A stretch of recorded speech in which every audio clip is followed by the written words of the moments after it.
Yeah, I remember this feeling. Woof, it feels like when you get a tooth knocked out. But let's calm down here. I see people saying, launch Montembeault into the moon. I see people saying they really gave up after the first period. Relax, relax. Stay tuned. Let's talk about it. Throw on some smoked meat, Frankie. I'm going to be in your kitchen all night. The Montreal Canadiens faced off tonight against the Toronto Maple Leafs, their rival in the same division. I'm going to spoil it for you. They lost. This is the second loss of the season. They won once early in the season. They lost last time 4-1. This was a big game. They're playing a division rival. They're looking for points here. It's a really tight race in the East. And if Montreal wants to have a look at a wildcard spot, they need to be winning games like this. But I don't think one should fault the Montreal Canadiens for losing one of these games every once in a while. I need to remind people that Toronto is ranked first in the Atlantic Division, and there's good reason for that. Toronto is a dangerous team. They're a sought-after market. They're getting players below what they should be expecting to get players. Players are attracted to that market. They're also waiting for some contracts. It's a heavy-built team. So before I make all those excuses, do you mind? We are picking up incredible speed. The last video I put out had almost 16,000 views. Subscriptions are going wild. We might hit 9,000 subscribers before the end of the month when I was aiming to try to get 8,000 subscribers. If you're not currently subscribed, please hit that subscribe button. I do all sorts of content like this. I'd love to have you. Everybody else, please like the video. Leave a comment down in the comment section. So let's get right into the recap. Let's look at some video here. Try to dissect what went wrong. But first, we start where we always start, the lineup. So we had Caulfield, Suzuki, Slavkovsky, Laine, Doc, Newhook, Anderson, Dvorak, Gallagher, Pezzetta, Evans, Armia. On defense, we had Hudson, Matheson, Goulet, Carrier, Xhekaj, Savard, and in net, Montembeault. So the internet mob already had some problems with that lineup. This is a big game. The tensions are going to be heightened, and you're going to see the community acting, I guess, impulsive. Why is Pezzetta suited up? Why couldn't they call somebody up for this? And there were individuals absolutely screaming that why would you play our starting goaltender? Why wouldn't you play the rookie goaltender that has 4 games? And I totally get it. Dobesh is hot. He is extremely hot, but there's a chain of command here. It would be, what's the word I'm looking for? Disrespectful, maybe? Disrespectful to Montembeault. We'll talk more about Montembeault. So the puck drops. Canadians are feeling out the game. What kind of pace is the Toronto Maple Leafs going to bring? And this might be the theme of the entire game. Toronto came out and they were not playing up to their level. This might be a case of dipping your foot in the water to see how warm it is. And it's really warm because somebody just peed there. So pretty quickly, the Montreal Canadiens go up 1-0. And it's on a beautiful goal made by none other than Carrier to Laine. Down low, Suzuki. Back to Patrick Niley. Laine. In front of Kirby Dach. He's back. He's staying hot. He really made this one happen. He also got an assist by Goulet and Laine, but give Dach all the credit in the world. And the Canadiens don't stop there. They're putting on pressure. Caulfield gets a really good opportunity, but Woll shuts the door. And then something really unfortunate happens. Auston Matthews gets his stick up high on Nick Suzuki. Nick Suzuki ends up losing a tooth, or at least partially his tooth, on this high stick. That's going to be a 4-minute. But can the Canadiens make a power play work with the Toronto Maple Leafs having a really good penalty kill? Slavkovsky, watched by Nyes. Hands it off. It'll come back to Hudson across. Yeah, I'd say that works. Who but Laine and Hudson? Once again, the lane drain. So that was Laine's 11th goal. I think his 10th goal on the power play. Hudson and Suzuki helped out with that one. And the Canadiens are just trucking along 2-0. So you're watching this, you're thinking, how could this have possibly gone wrong? Well, there's more. So 11 on the season, and here's a chance. Anderson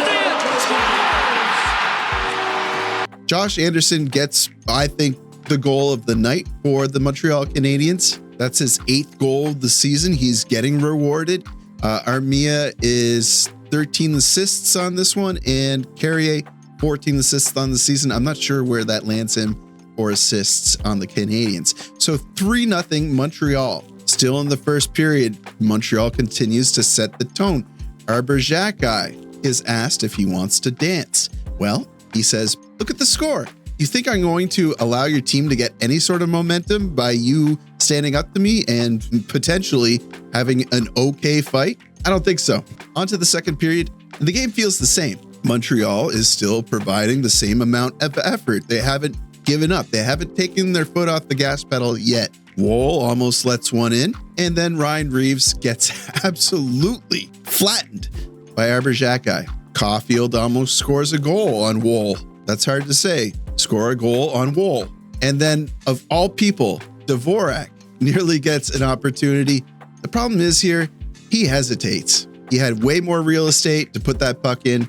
He took too long to do it. And he gets caught puck watching because the play goes the other way, and then this happens. Bobby McMann scores! But that's okay. Bobby McMann scores that one. It's now 3-1 for Montreal. They don't give up. Pizzetta is making a play here. He puts something in front for Armia. Armia can't seal the deal. But then Savard now has a rocket in front. And then Gouli gets a point-blank shot blocked by Woll. Now going the other way, Pacioretty catches a bad shot right in like the side of the face, the ear, I guess. Oh, you hate to see it. The former Habs captain leaves the ice, but he would return with a guard across his face.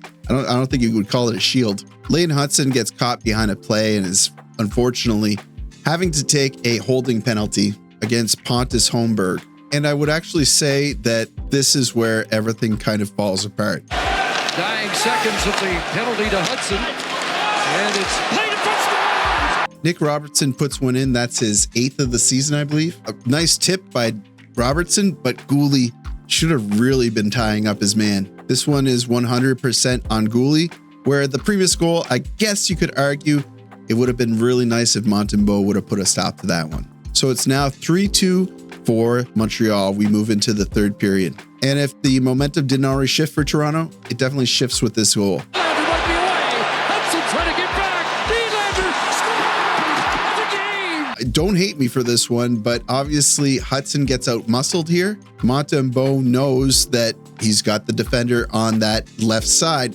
so he's probably going to go right with it. He powers through Hudson and puts it on the left side. Montembeault is playing a good game. We see him with a huge glove save. He's coming up big. I mean, he took a lot of shots tonight. How many did he end with? The Leafs took 34 shots, and a lot of those were high danger shots that he managed to glove or kick aside. But I'm sad to say that the goals from Toronto just keep coming, and they don't stop. Ekman-Larsson is awarded for a goal here. I think that Pacioretty did get a tip on it. If it wasn't a tip from Pacioretty, it was a tip by Gouli. That obviously is not an easy goal to save. Auston Matthews then scores. He's being watched by Hudson. Hudson gives him a little bit too much space. You can't do that. So Matthews puts one right down the middle. Next, we see Ekman-Larsson dishing it off to Steven Lorentz.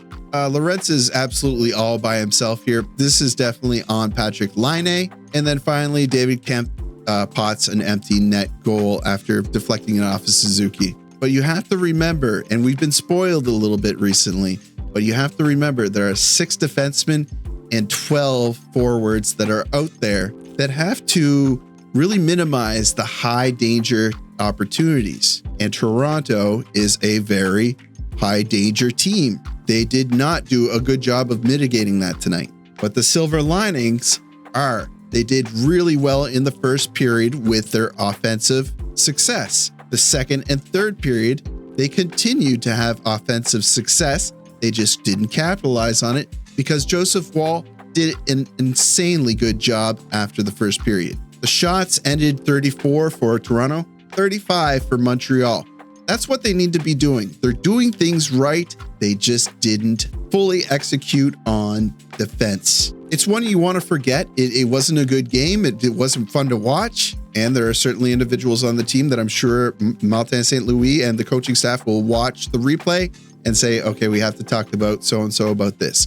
We have to talk about this to Hudson. We have to change our strategy to make sure that this individual is not out here during this certain amount of time, a certain circumstance, and so on and so forth. It's a learning game, that hopefully they forget about, and hopefully tomorrow they respond by getting a big win over New York. If they don't win tomorrow, I'm going to be a little bit worried, but this game doesn't worry me. I'm going to end it there, guys. If you stick around for this, you know that this is kind of my period of the video where I get to talk about me stuff, I guess. I had like 9 beer tonight. It's really not like me, and I'm never doing that again. I think what happened is after those 3 goals initially, the beer were going down really good, so I said more, and I shouldn't have done that. I think I'm kind of actually a little bit proud of myself that I'm having such a sober take on this game, because it was easy, very easy to get angry and frustrated at the team, but I don't think that's fair. Let me know what your opinions are in the comments. But again, that's going to do it for me. Thank you so much for watching. Like the video, helps me out with search results or something. Subscribe if you're not already a subscriber. I'd love to have you. And as always, I'll see you down below in the comments.